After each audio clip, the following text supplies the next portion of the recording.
सलाम अलैकुम दर्शकों, इस एपिसोड की शुरुआत में हम देखते हैं कि वज़ीर सलादीन अयूबी सुल्तान नूरुद्दीन की लाश के पास बैठे होते हैं कि वहीं गुमश्तगीन शाहज़ादा इस्माइल को उठाए हुए उनके करीब आता है।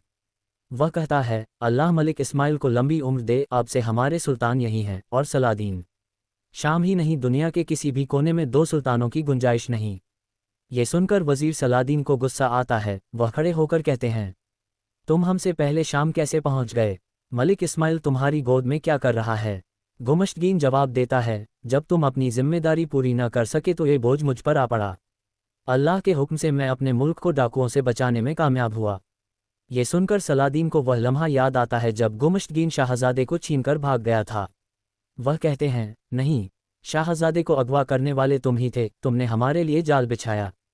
गुमश्तगीन कहता है, जबकि हमारे सुल्तान का जिस्म अभी ठंडा भी नहीं हुआ, तुम मुझ पर इल्ज़ाम मत लगाओ। मैंने तुम्हें कहा था कि अमानत की हिफाजत एहतियात से करो, मगर तुमने सुल्तान को आखिरी लम्हों में मायूसी में छोड़ दिया। सलादीन कहते हैं, हमारे खिलाफ साजिश रचने वाले तुम हो। अमीर रुकी का खून भी तुम्हारे हाथों पर है। ये सुनकर वज़ीर इमाद और असफ हानी हैरान रह जाते हैं। वज़ीर इमाद पूछते हैं, अमीर रुकी, क्या वह शहीद हो गए? गुमश्तगीन कहता है, सलादीन, तुमने सारा काम बर्बाद कर दिया और अपनी कमज़ोरी छुपाने के लिए इल्ज़ाम मेरे सिर डाल रहे हो। वज़ीर सलादीन गुस्से और दर्द में कहते हैं, शुक्र करो कि हम सुल्तान की मैयत के आगे हैं, वरना मैं तुम्हारी तरह बेअदब नहीं कि इस जगह पर भी बहस करूं। हम तुमसे बाद में निपटेंगे। ये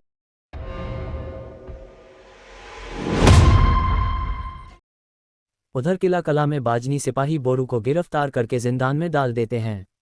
पीछे से किले का कमांडर साहरा के साथ अंदर आता है और कहता है, ये किला और इसके सिपाही अब तुम्हारे मातहत हैं, तुम्हारे वालिद मेरे दोस्त थे।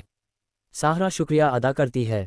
बोरू कहता है, तुम गलती पर हो, अगर तुम अपने बाप की तरह शैतान का साथ देती रही तो अंजाम बुरा होगा। साहरा कहती है, अगर गलती मेरी है तो कैदी तुम क्यों हो? बोरू कहता है, अगर यकीन है तो वक्त ज़ाया न करो, तलवार निकालो और जो करना है करो। साहरा कहती है, शिकार के साथ खेले बिना मज़ा नहीं आता, उसकी आंखों में बेबसी देखनी होती है।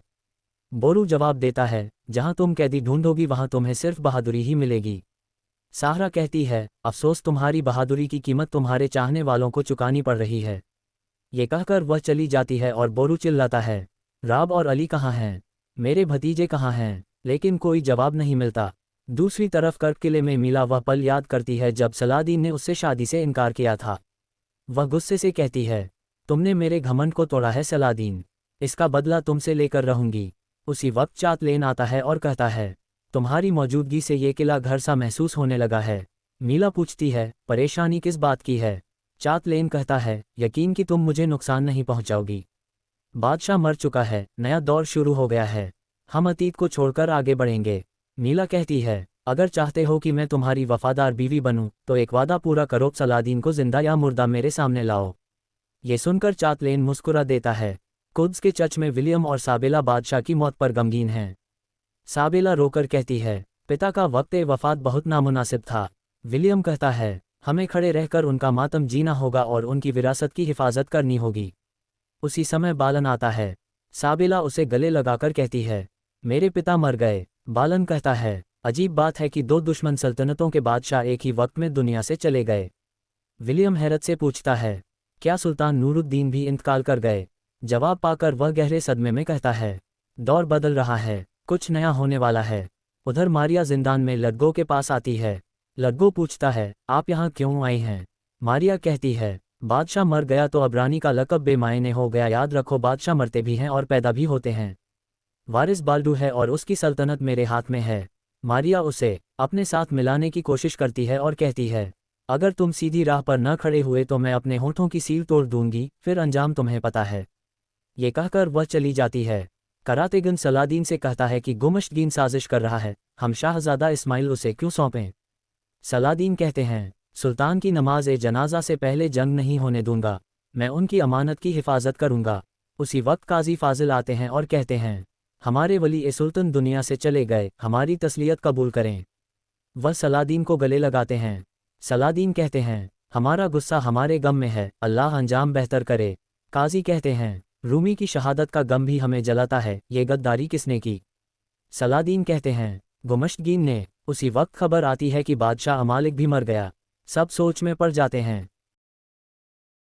दूसरी तरफ गुमश्तगीन शाहजादे को उठाए कमरे में कहता है, तुम अभी बच्चे हो मगर सल्तनतें तुम्हारी विरासत हैं। तुमने मुझे महान हुकूमत दी है। फिर कमांडर काइम माज आता है और दोनों एक दूसरे को मुबारकबाद देते हैं कि अब नया दौर शुरू हो गया है। वक्त गुजरता है। सलादीन सुल्तान की कब्र पर जाकर आखिरी यादें दोहराते हैं। वह कसम खाते हैं, जो रास्ता हमने मिलकर चुना था उससे पीछे नहीं हटूंगा। इस्लाम के लिए उठाया हुआ परचम गिरने नहीं दूंगा। मस्जिद एक्सा फतह किए बिना मरना कबूल नहीं। कुद्स हमारा था, है और रहेगा। कर्क में मीला चाँद को ताज पहनाते हुए कहती है कि बादशाह की मौत कुद्स की हालत बदल देगी। चाँद कहता है, बाल्डू तख्त नशीन होगा। मीला कहती है, रानी मारिया उसे काबू में करना चाहेगी मगर विलियम ऐसा नहीं होने देगा। चाँद कहता है, लेकिन मारिया और लडगो सलादीन के दुश्मन हैं। मीला जवाब देती है, तुम्हारा काम कुद्स में दुश्मनों को मजबूत करना है।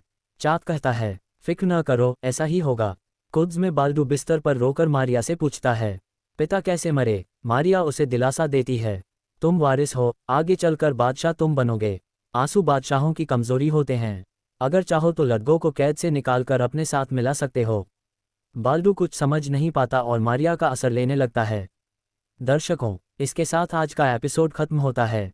जल्द ही फिर मुलाकात होगी। दुआ में याद रखना। अल्लाह हाफिज।